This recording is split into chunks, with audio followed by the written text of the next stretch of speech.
नमस्कार, आप सबका स्वागत है आपका अपने यूट्यूब चैनल महानदी एकेडमी 286 पर। आज हम इस वीडियो में CG set 2026 first paper teaching aptitude के अंतर्गत शिक्षण अभिवृत्ति की अवधारणा से रिलेटेड महत्वपूर्ण 30 एमसीक्यू देखने वाले हैं, जो कि पेपर के दृष्टिकोण से बहुत ही इम्पोर्टेंट है। चलिए, तो हम लोग ज़्यादा समय न लेते हुए क्लास स्टार्ट करते हैं। क्वेश्चन फर्स्ट है, शिक्षण अभिवृत्ति का अर्थ क्या है? ऑप्शन ए परीक्षा लेना, ऑप्शन बी विद्यार्थियों को पढ़ाने के गुणों का होना, ऑप्शन सी केवल ज्ञान प्राप्त करना, ऑप्शन डी अनुशासन बनाए रखना। तो इसका राइट आंसर क्या होंगे? तो ध्यान देंगे, इसका राइट आंसर ऑप्शन बी है, विद्यार्थियों को पढ़ाने के गुणों का होना। शिक्षण अभिवृत्ति टीचिंग एप्टीट्यूड कहते हैं इसको इंग्लिश में। तो ध्यान देंगे, टीचिंग एप्टीट्यूड का अर्थ है कि शिक्षक में पढ़ाने की रुचि, क्षमता, धैर्य, संप्रेषण कौशल से होता है ना। जिससे क्या हो सके कि वो जो है टीचर जो है विद्यार्थियों को सीखने के लिए प्रेरित कर सकें, है ना। तो फाइनली शिक्षण अभिवृत्ति का अर्थ होता है कि टीचर में शिक्षण के प्रति पढ़ाने की रुचि, क्षमता का होना। ठीक है, तो इसका राइट आंसर होंगे विद्यार्थियों को पढ़ाने के गुणों का होना। चलिए नेक्स्ट प्रश्न को आगे बढ़ते हैं।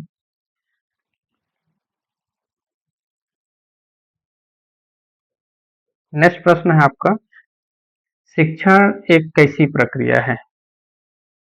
शिक्षण एक कैसी प्रक्रिया है? ऑप्शन ए जैविक, ऑप्शन बी सामाजिक, ऑप्शन सी आर्थिक, ऑप्शन डी राजनीतिक। तो इसका राइट आंसर क्या होगा? इसका राइट आंसर है आपका सामाजिक। सामाजिक इसका राइट आंसर है। शिक्षण जो है ना, शिक्षक और विद्यार्थियों के बीच होने वाली सामाजिक एवं पारस्परिक प्रक्रिया है कि नहीं? जिसके माध्यम से क्या होता है, ज्ञान, कौशल और मूल्य विकसित होते हैं, है ना। तो ध्यान देंगे, शिक्षण एक सामाजिक प्रक्रिया है। चलिए नेक्स्ट क्वेश्चन की ओर आगे बढ़ते हैं।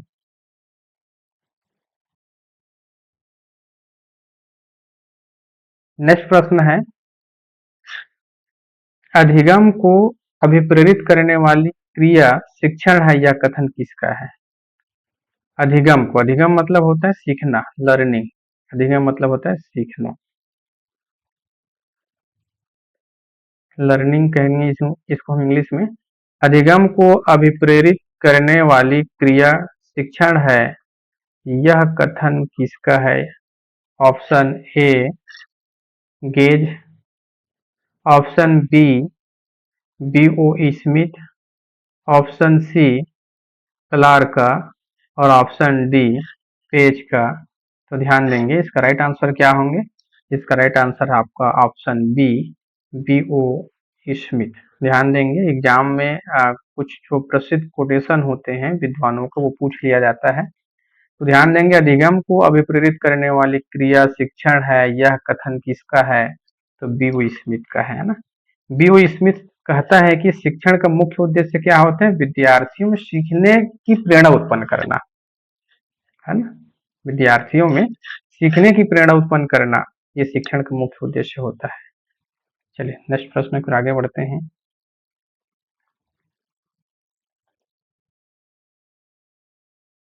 नेक्स्ट प्रश्न है, शिक्षण एक पारस्परिक प्रभाव है, यह परिभाषा किसने दी है?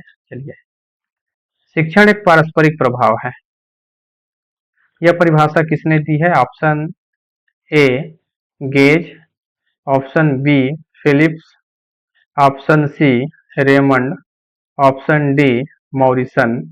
तो इसका राइट आंसर क्या हो जाएंगे? तो ध्यान देंगे, इसका राइट आंसर है आपका ऑप्शन ए गेज का है। ये परिभाषा, ये कोटेशन जो है, परिभाषा कोटेशन कहिए। गेज के अनुसार शिक्षक और विद्यार्थी दोनों एक दूसरे को प्रभावित करते हैं, है ना। दोनों ही क्या करते हैं? शिक्षण की प्रक्रिया के परिणाम स्वरूप एक दूसरे को प्रभावित करते हैं, और इस प्रक्रिया से विद्यार्थियों के व्यवहार में अपेक्षित परिवर्तन आता है ना। शिक्षक जो है किसी विषय वस्तु को विद्यार्थियों के समक्ष रख कर उसको पढ़ाता है तो उसके परिणाम स्वरूप क्या होता है, विद्यार्थियों के व्यवहार में परिवर्तन आता है ना। तो शिक्षण क्या है, पारस्परिक प्रभाव या कथन गेज का है। चलिए आगे बढ़ते हैं नेक्स्ट प्रश्न की ओर। नेक्स्ट प्रश्न है, शिक्षण कला और विज्ञान दोनों है, कथन किसका है। बहुत इंपॉर्टेंट है ये कथन। Option A N L Page का, क्लार्क का, गेज का, गांधी जी का। तो यह कथन किसका है, शिक्षण कला और विज्ञान दोनों है। तो ध्यान देंगे इसका राइट आंसर है आपका option A N L Page का। ठीक है, शिक्षण कला और विज्ञान दोनों है। देखिए शिक्षण कला भी है ना।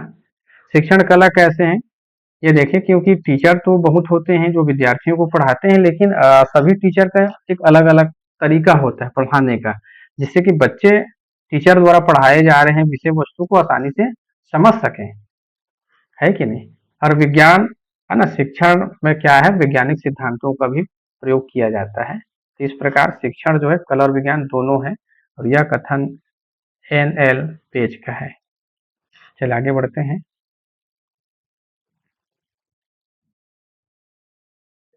नेक्स्ट प्रश्न है, शिक्षण के संकुचित अर्थ का प्रमुख आधार क्या है। ध्यान देंगे, शिक्षण शिक्षण के संकुचित अर्थ का प्रमुख आधार क्या है। ऑप्शन ए जीवन पर्यंत शिक्षा, ऑप्शन बी औपचारिक शिक्षा, ऑप्शन सी अनुभव आधारित शिक्षा, ऑप्शन डी अनौपचारिक शिक्षा। जी, इसका राइट आंसर क्या हो जाएंगे, शिक्षण के संकुचित अर्थ का प्रमुख आधार क्या है। तो ध्यान देंगे, शिक्षण का संकुचित अर्थ का प्रमुख आधार औपचारिक शिक्षा है। ठीक है, यदि शिक्षण जो है केवल विद्यालय और महाविद्यालय या किसी प्रकार के शिक्षण संस्थानों से प्राप्त किया जाता है ना, तो उसको शिक्षण का संकुचित अर्थ कहते हैं, और उसे हम औपचारिक शिक्षा कहते हैं ना। किसी विद्यालय हो गया, ये देखिए विद्यालय हो गया, महाविद्यालय हो गया, महाविद्यालय,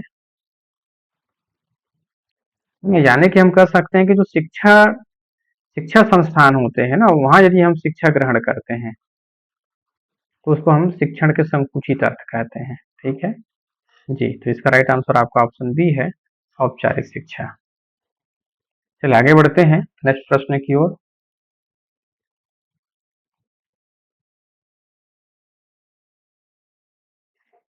शिक्षण के व्यापक अर्थ में कौन सी शिक्षा शामिल है। ये देखिए, शिक्षण के व्यापक अर्थ में केवल औपचारिक शिक्षा, केवल अनौपचारिक शिक्षा, औपचारिक एवं अनौपचारिक दोनों ही प्रकार की शिक्षा, और केवल तकनीकी शिक्षा। तो इसका राइट आंसर क्या हो जाएंगे। तो ध्यान देंगे, शिक्षा के व्यापक अर्थ में औपचारिक एवं अनौपचारिक दोनों प्रकार की ही शिक्षा को शामिल किया जाता है। ठीक है, व्यापक अर्थ है ना, ये शिक्षण के व्यापक अर्थ पूछा गया, तो इसमें औपचारिक और अनौपचारिक दोनों ही प्रकार की शिक्षा को शामिल किया जाता है ना। जैसे कि हमने इससे पहले वाले क्वेश्चन में डिस्कस किया था कि औपचारिक शिक्षा क्या होता है, केवल स्कूल शिक्षा, स्कूल है, विद्यालय है, महाविद्यालय है, शिक्षा संस्थानों में प्राप्त की जाने वाली शिक्षा को कहते हैं। लेकिन अनौपचारिक शिक्षा में क्या होते हैं, विद्यालय महाविद्यालय शिक्षण संस्थानों में जो शिक्षण ग्रहण करते हैं वो तो शामिल होता ही है, साथ ही साथ विद्यालय महाविद्यालय से बाहर है ना, अपने समाज में, आस पड़ोस में, घर परिवार में, मित्रों से जो हम शिक्षा ग्रहण करते हैं वो सभी शामिल हो जाते हैं, उसको हम अनौपचारिक शिक्षा कहते हैं। तो शिक्षण के व्यापक अर्थ में ये दोनों ही शामिल होते हैं, है ना। क्योंकि शिक्षण जो है जन्म से मृत्यु तक चलने वाली प्रक्रिया है ना। परिवार, समाज, विद्यालय और अनुभवों से व्यक्ति जीवन पर्यंत कुछ न कुछ सीखता रहता है कि नहीं। चलिए, तो इसका राइट आंसर ऑप्शन आपका सी है। चलिए नेक्स्ट प्रश्न पर आगे बढ़ते हैं। नेक्स्ट प्रश्न है, शिक्षा के 3 आधारों में कैसे का उत्तर कौन देता है। चलिए ये प्रश्न, चलिए शिक्षण के 3 आधार, आधारों में कैसे का उत्तर कौन देता है? याद रखना, दर्शन शास्त्र ऑप्शन ए दे रखा है, ऑप्शन बी दे रखा है समाज शास्त्र, ऑप्शन सी दे रखा है मनोविज्ञान, ऑप्शन डी दे रखा है इतिहास। ठीक है, तो ध्यान देंगे शिक्षण के 3 आधारों में कैसे का उत्तर कौन देता है, तो याद रखना है इसका आंसर देता है आपका मनोविज्ञान। इसका क्या मतलब है चलिए समझते हैं। चलिए ध्यान देंगे,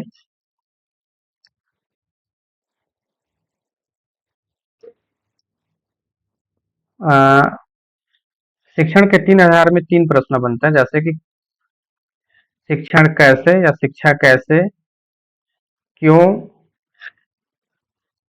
पहले तो क्या फिर क्यों, ये 3 प्रश्न बनता है इस पर, कैसे, क्या और क्यों।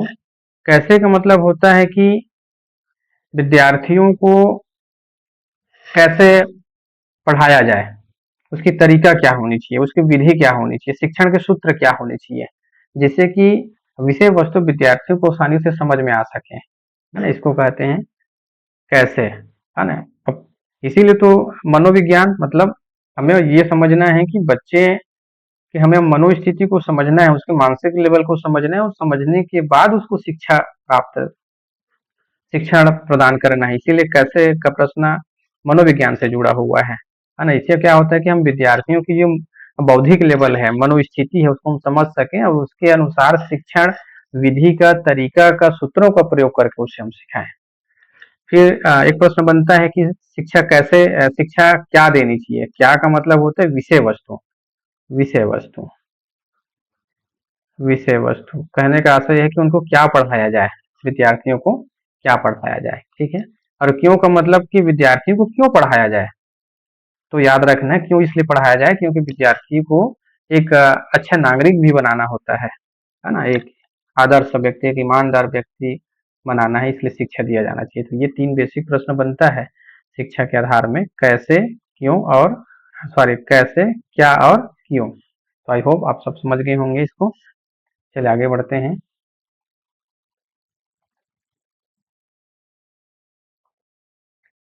शिक्षा के 3 आधारों में क्या का उत्तर कौन देता है ना। चलिए तो ध्यान देंगे, इसका राइट आंसर है आपका ऑप्शन ए है, समाजशास्त्र है। ठीक है, चलिए जैसे हमने इससे पहले डिस्कस किया था ना, क्या पढ़ानी चाहिए, क्या का मतलब होता है विषय वस्तु। तो समाजशास्त्र यह निर्धारित करता है कि समाज की आवश्यकताओं के अनुसार क्या पढ़ाया जाना चाहिए। तो समाजशास्त्र जो है क्या का आंसर देता है और ये डिसाइड करता है कि विद्यार्थियों को कौन से विषय वस्तु पढ़ानी चाहिए जिससे कि वो समाज की आवश्यकताओं के अनुरूप हो। चलिए नेक्स्ट प्रश्न है, आदर्शवाद में किस पर विशेष बल दिया जाता है। चलिए ठीक है, ऑप्शन ए नैतिक एवं आध्यात्मिक विकास, व्यापार, राजनीति, प्रतियोगिता। ठीक है, आई होप इसका आंसर आप सबको समझ में आ गया होगा। आदर्शवाद नाम से ही पता चल रहा है ना। तो आदर्शवाद इसका राइट आंसर हो जाएंगे ऑप्शन ए नैतिक एवं आध्यात्मिक विकास पर। आदर्शवाद जो है सत्य, नैतिकता, आत्मानुभूति और चरित्र निर्माण को शिक्षा का मुख्य उद्देश्य मानता है। ठीक है, चलिए नेक्स्ट प्रश्न पर आगे बढ़ते हैं।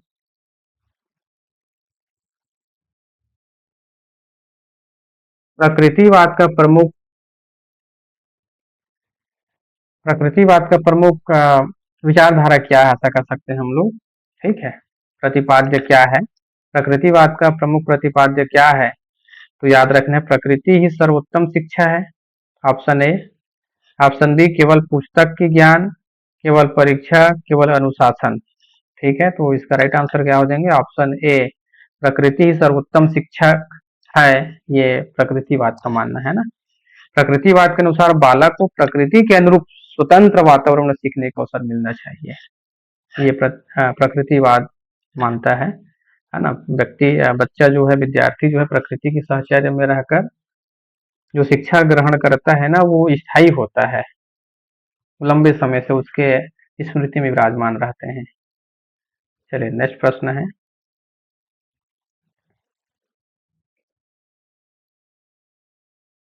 लर्निंग बाई डूइंग किस दर्शन से संबंधित है? चलिए, आदर्शवाद, ऑप्शन ए, ऑप्शन बी प्रकृतिवाद, ऑप्शन सी यथार्थवाद, ऑप्शन डी अस्तित्ववाद। तो लर्निंग बाय डूइंग किस दर्शन से संबंधित है? तो ध्यान देंगे, ये जो है प्रकृतिवाद। इससे पहले हमने देखा ना प्रकृतिवाद, इस सिद्धांत में क्या होते हैं, करके सीखना, लर्निंग बाय डूइंग पर बल दिया जाता है ना, जिससे क्या हो सके, जिससे कि सीखा हुआ जो ज्ञान है ना वो स्थायी बन सके। ठीक है, तो इसका राइट आंसर आपका ऑप्शन बी है, प्रकृतिवाद। चलिए, नेक्स्ट प्रश्न है, प्रयोजनवाद के प्रमुख प्रतिपादक कौन है? प्रयोजनवाद। ठीक है, तो ध्यान देंगे, option A Rousseau, option B John Dewey, option C Plato, option D Kant. तो प्रयोजनवाद के प्रमुख प्रतिपादक कौन है? तो याद रखना, इसका राइट आंसर आपका ऑप्शन बी है, जॉन डेवी जो है ना प्रयोजनवाद के प्रमुख प्रतिपादक हैं। जॉन डेवी ने अनुभव एवं क्रियात्मक शिक्षण पर बल दिया है। कौन से शिक्षण पर? अनुभव, अनुभव एवं क्रियात्मक, क्रियात्मक शिक्षण पर बल दिया है। ठीक है, चलिए आगे बढ़ते हैं। नेक्स्ट प्रश्न है, प्रयोजनवाद को और किस नाम से जाना जाता है? चलिए ध्यान देंगे, ऑप्शन ए व्यवहारवाद, ऑप्शन बी प्रयोगवाद, ऑप्शन सी आदर्शवाद और ऑप्शन डी है यथार्थवाद। तो ध्यान देंगे, इस प्रश्न का राइट आंसर आपका ऑप्शन बी प्रयोगवाद है ना। प्रयोजनवाद को प्रयोगवाद के नाम से भी जाना जाता है। प्रयोजनवाद में सत्य को अनुभव और प्रयोग द्वारा परखा जाता है, इसलिए इसे प्रयोगवाद भी कहा जाता है। ठीक है, चलिए आगे बढ़ते हैं। नेक्स्ट प्रश्न है, अस्तित्ववाद के प्रमुख प्रतिपादक कौन है? ठीक है, option A Plato, option B Kierkegaard, option C Rousseau और ऑप्शन डी है प्रॉबेल। तो अस्तित्ववाद के प्रमुख प्रतिपादक कौन है? तो याद रखना, इसका राइट आंसर है आपका ऑप्शन बी किर्कगार्ड। क्या कहता है अस्तित्ववाद? अस्तित्ववाद कहता है कि मान लीजिए कोई व्यक्ति जन्म लिया है, तो उस व्यक्ति का भी अपना अस्तित्व है। केवल व्यक्ति का ही नहीं बल्कि संसार में हमारे पृथ्वी के धरातल पर जो भी पदार्थ है ना, वो सबका अपना अपना अस्तित्व है।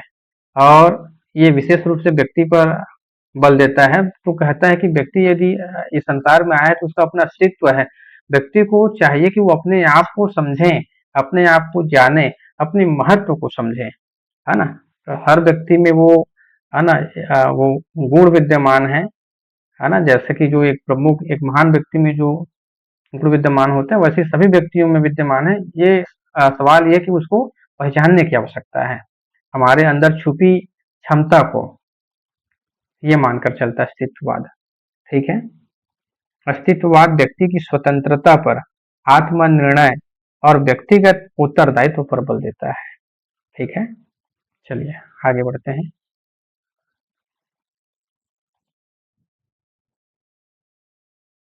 योग दर्शन के रचयिता किसे माना जाता है ना, ये प्रश्न बार बार पूछा जाता है। ठीक है, योग दर्शन के रचयिता किसे माना जाता है? Option A Patanjali, option B Vyas, option C Kapil, option D Gautam. मुझे लगता है इसका आंसर सभी को पता है, इसका राइट आंसर है ऑप्शन ए पतंजलि। ठीक है, महर्षि पतंजलि ने योग सूत्र की रचना की है। और याद रखना, योग के 8 अंग बताए हैं, है ना, ये भी इंपॉर्टेंट है। कितने अंग बताए गए योग के? 8 अंग बताए हैं पतंजलि, है ना। चलिए आगे बढ़ते हैं नेक्स्ट प्रश्न की ओर। चलिए, योग कितने अंग है ये देखिए प्रश्न, है ना। अभी जस्ट हमने डिस्कस किया है योग के कितने अंग है, 8 अंग। ध्यान देंगे, महर्षि पतंजलि ने योग के 8 अंग बताए हैं। ठीक है, ये 8 अंग कौन कौन से ध्यान देंगे? तो ध्यान देंगे, यम, नियम, आसन, प्राणायाम, यम, नियम, आसन, प्राणायाम, प्रत्याहार, प्रत्याहार, धारणा, धारणा, ध्यान, समाधि। अब 8 हो गया। पहला, दूसरा, तीसरा, ये 4, ये 5, 6, 7 और ये 8। ध्यान देंगे महर्षि पतंजलि ने योग के 8 अंग बताए हैं। वो 8 अंग कौन कौन से हैं? यम, नियम, आसन, प्राणायाम, प्रत्याहार, धारणा, ध्यान और समाधि। चलिए आगे बढ़ते हैं हम नेक्स्ट प्रश्न की ओर। एडुकेशन शब्द की उत्पत्ति किस भाषा से हुई है? ठीक है, तो ध्यान देंगे ऑप्शन ए है संस्कृत, लैटिन, ग्रीक, फ्रेंच। तो ध्यान देंगे एडुकेशन शब्द की उत्पत्ति जो है ना आपके लैटिन भाषा से हुए हैं। किससे हुआ है? लैटिन भाषा से। ठीक है, एडुकेशन का अर्थ क्या होता है? याद रखना है एडुकेशन जो शब्द की उत्पत्ति जो है ना लैटिन भाषा की एडुकेटम से हुआ है। ये भी इंपॉर्टेंट है, पूछा जाता है किससे हुआ है, तो एडुकेटम से। एडुकेटम, ठीक है। और इसका अर्थ क्या होता है? अंदर की क्षमता को बाहर लाना। ठीक है, अंदर, अंदर की क्षमता को बाहर लाना।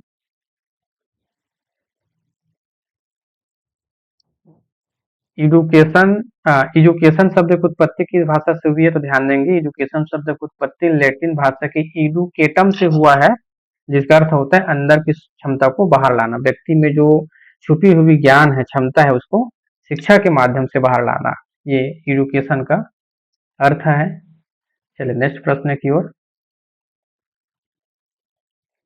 नेक्स्ट प्रश्न है आपका, शिक्षा शब्द संस्कृत की किस धातु से बना है? ठीक है, ऑप्शन ए वीर धातु से, ऑप्शन बी शिक्ष धातु से, ऑप्शन सी क्री धातु से, ऑप्शन डी जो है भू धातु से। तो ध्यान रखना है शिक्षा शब्द संस्कृत के शिक्ष धातु से बना है। ठीक है, किससे बना है? शिक्ष धातु से बना है, जिसका अर्थ होता है सीखना और सिखाना। इसका अर्थ क्या होता है?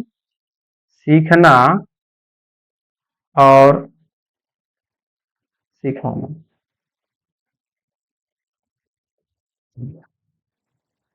तो आगे बढ़ते हैं हम लोग नेक्स्ट प्रश्न की ओर। नेक्स्ट प्रश्न है, मनुष्य में निहित परिपूर्णता का उद्घाटन करना ही शिक्षा। एक कथन किसका है? बहुत इंपॉर्टेंट कथन है ये। ठीक है, मनुष्य में निहित परिपूर्णता का उद्घाटन करना ही शिक्षा है, यह कथन किसका है? ध्यान देंगे ऑप्शन ए महात्मा गांधी जी का, स्वामी विवेकानंद का, रविंद्रनाथ टैगोर का, अरस्तु का। तो ध्यान देंगे इसका राइट आंसर आपका ऑप्शन बी स्वामी विवेकानंद का। ठीक है, स्वामी विवेकानंद के अनुसार शिक्षा का उद्देश्य व्यक्ति की अंतर्निहित शक्तियों का विकास करना है।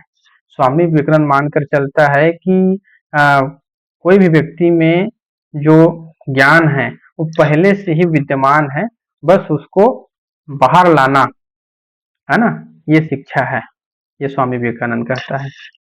चलिए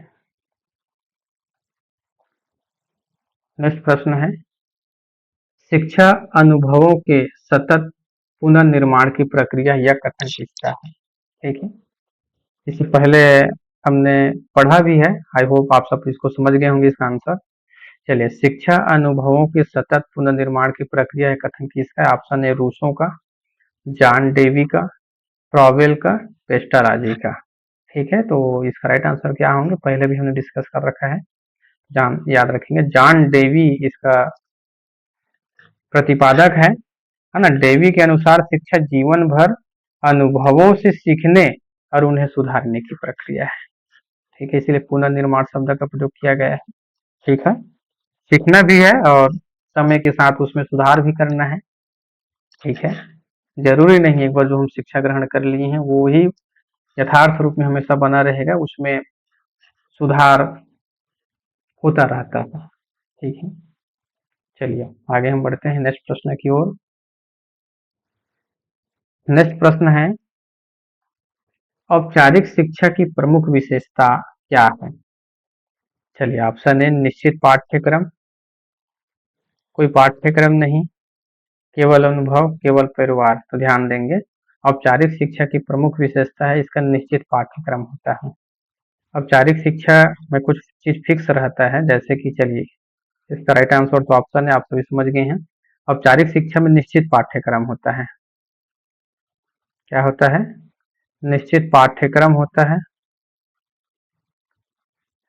याद रखना है, निश्चित समय होता है, निश्चित समय होता है, निश्चित स्थान होता है ना? ये देखिए, औपचारिक शिक्षा में याद रखना निश्चित पाठ्यक्रम, जैसे हम सभी ने पढ़ रखा है, जैसे हम कोई क्लास में, सपोज हम क्लास 10 में हैं, तो क्लास 10 की एक निश्चित पाठ्यक्रम होता है कि नहीं होता है? जी बिल्कुल होता है। एक निश्चित टाइम होता है कि नहीं होता है ना? उसको जो टाइम रहते हैं, है ना, जनरली हम साल भर का समय लेते हैं, उस साल भर में वो जो भी कोर्सेस हैं उसको कंप्लीट करना होता है। एक निश्चित स्थान भी होता है, क्योंकि औपचारिक शिक्षा है ना, हम कोई विद्यालय या महाविद्यालय में जाकर शिक्षा ग्रहण करते हैं तो वो अपने आप में निश्चित होता है। तो याद रखेंगे, औपचारिक शिक्षा की प्रमुख विशेषता निश्चित पाठ्यक्रम है, साथ ही साथ निश्चित समय, निश्चित स्थान, ये भी आपको याद रखना है। चलिए आगे बढ़ते हैं नेक्स्ट प्रश्न की ओर। नेक्स्ट प्रश्न है,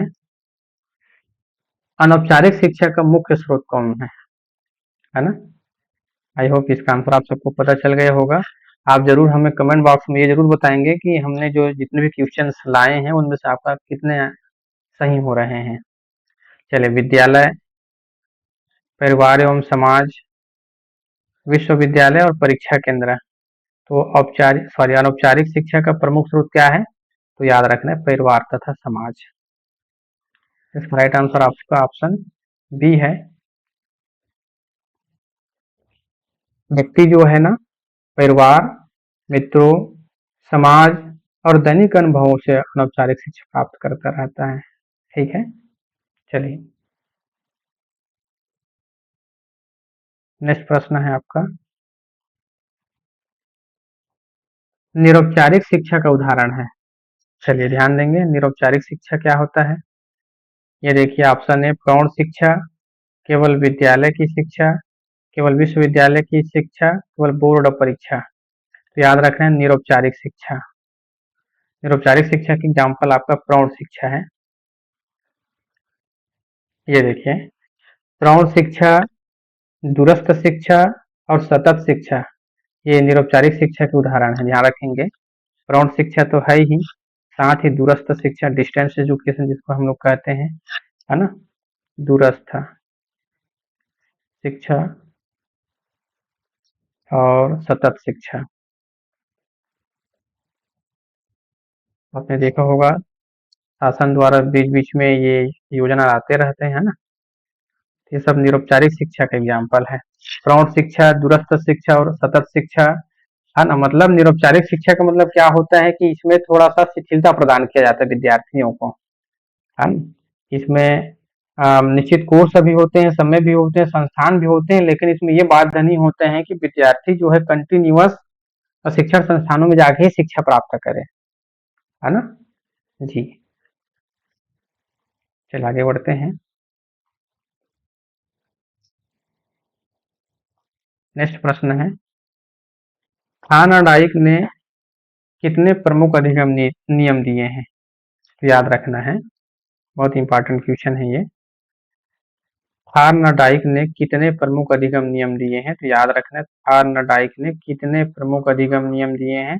option A 2, option B 3, option 4, option C जो है 4, ऑप्शन डी जो है 5। तो इसका राइट आंसर क्या है? थार्नडाइक ने, याद रखना है, अधिगम के 3 नियम दिए हैं। ये 3 नियम कौन कौन से? सबसे पहला नियम है आपका तत्परता। तत्पर। सेकेंड नियम है आपका अभ्यास, और थर्ड नियम है आपका प्रत्यय।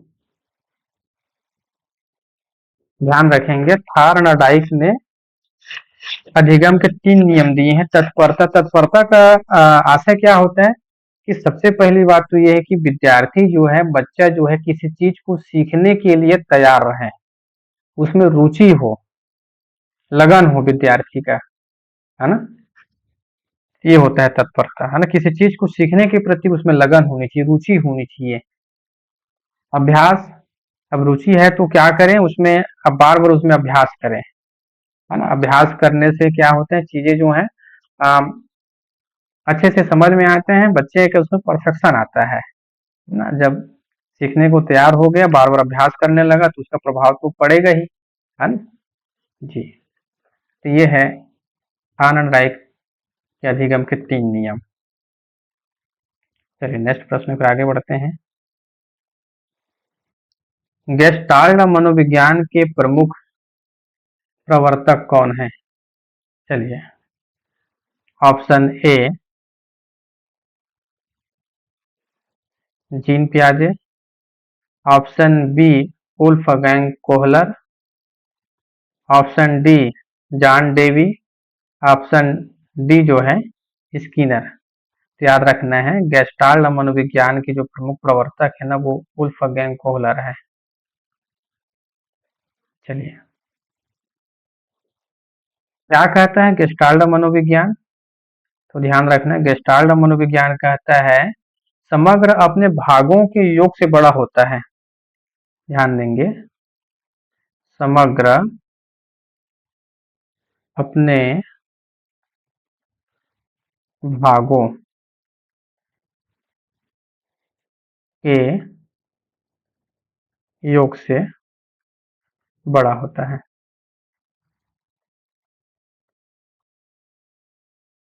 इसमें क्या होता है, समग्र को ना छोटे छोटे टुकड़ों में बांट कर अध्ययन करने पर बल देता है। ठीक है, कोई समग्र विषय वस्तु है, उस समग्र विषय वस्तु को छोटे छोटे पॉइंट वार बांट दिया जाए, और बांटने के बाद यदि उसका अध्ययन किया जाए तो वो क्या होता है, वो सीखने में आसान हो जाता है विद्यार्थियों के लिए। इसलिए कहा गया समग्र अपने भागों के योग से बड़ा होता है। फिर वो उसके जो छोटे छोटे भागों में पॉइंट में जो बांट कर स्टडी किया गया है, फिर वो मिलकर उसके समग्रता का निर्माण करते हैं। चलिए आगे बढ़ते हैं नेक्स्ट प्रश्न की ओर। नेक्स्ट प्रश्न, जीन पियाजे के अनुसार संज्ञानात्मक विकास की कितनी अवस्थाएं? बहुत इंपॉर्टेंट प्रश्न है ये। प्रश्न इस रूप में भी इंपॉर्टेंट है, कभी कभी पूछ दिया जाता है कि संज्ञानात्मक, है ना, संज्ञानात्मक विकास किसने दिया है? तो याद रखना जीन पियाजे ने दिया है, या जीन पियाजे ने किस अवधारणा को दिया है? तो संज्ञानात्मक विकास की अवधारणा को दिया है। ये ये प्रश्न भी अपने आप में बहुत खास है। चलिए, जीन पियाजे के अनुसार संज्ञानात्मक विकास की कितनी अवस्था है? तो याद रखना है option A 2, option B 3, option C 4, option D 5। तो ये 4 भागों में इसको बांटा है, 4 अवस्थाएं बताया है। कौन कौन से 4 अवस्थाएं? सबसे पहला अवस्था आपका संवेदी प्रेरक अवस्था। संवेदी, ये अवस्था का नाम याद रहे, पूछा जाता है इनमें से कौन सा जीन पियाजे के संज्ञानात्मक विकास की अवस्था है, या 3 दे देगा, एक नहीं रहेगा, इनमें से कौन सा नहीं है, ये भी पूछा जा सकता है। तो संवेदी प्रेरक। सेकंड है आपका पूर्व संक्रियात्मक, पूर्व संक्रियात्मक, संक्रियात्मक। थर्ड है आपका मूर्त, मूर्त संक्रियात्मक। और फोर्थ है आपका औपचारिक संक्रियात्मक, औपचारिक संक्रियात्मक।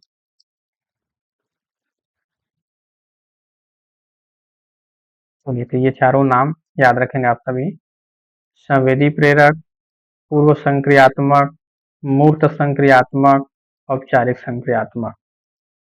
चलिए नेक्स्ट प्रश्न पर आगे बढ़ते हैं।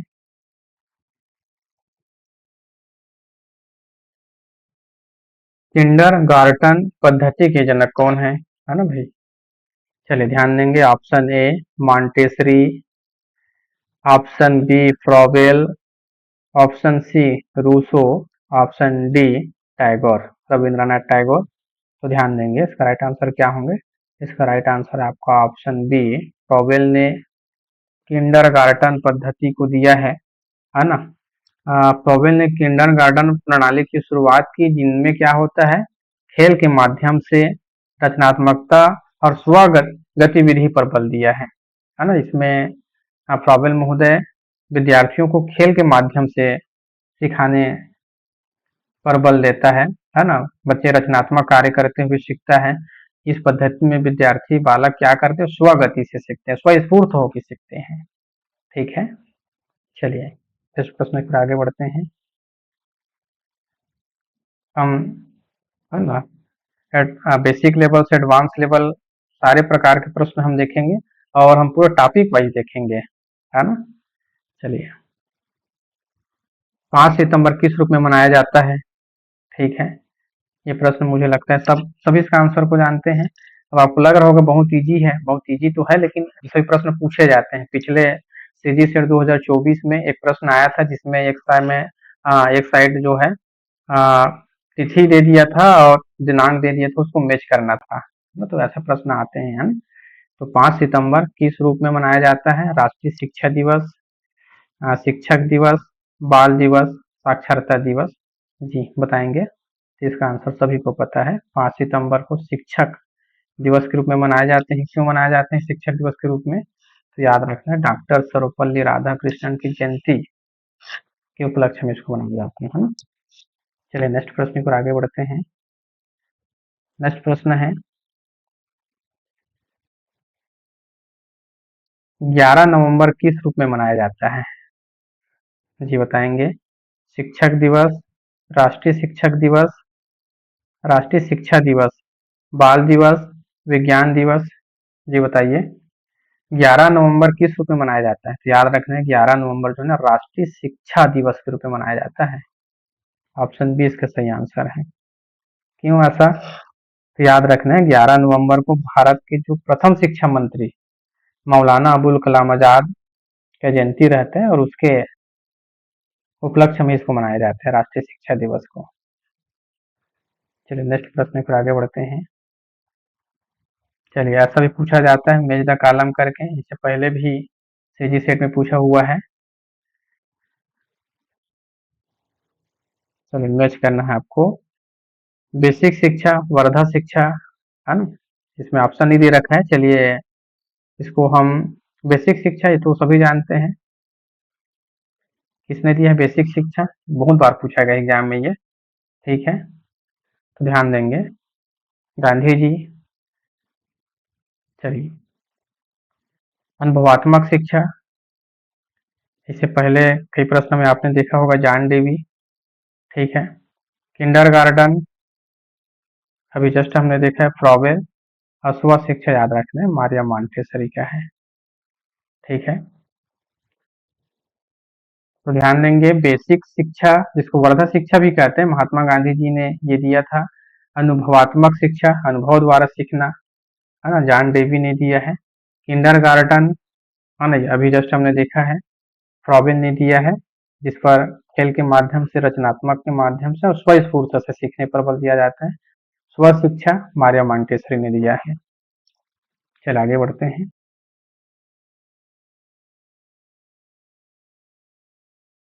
तो इस वीडियो में हम इतनी ही देखेंगे, इससे आगे हम लोग नेक्स्ट वीडियो में देखेंगे। यदि आपको हमारा यह वीडियो उपयोगी लगा हो तो कृपया हमारे यूट्यूब चैनल महानदी एकेडमी 286 को लाइक करें, सब्सक्राइब करें और अपने मित्रों को शेयर करें। ठीक है, और आने वाले वीडियो में हम डेली हम कोशिश करेंगे कि आप पूरा टॉपिक वाइज एमसीक्यू आपके लिए हम लाएं। चलिए तब तक के लिए आप सभी को नमस्कार, धन्यवाद, थैंक यू सो मच।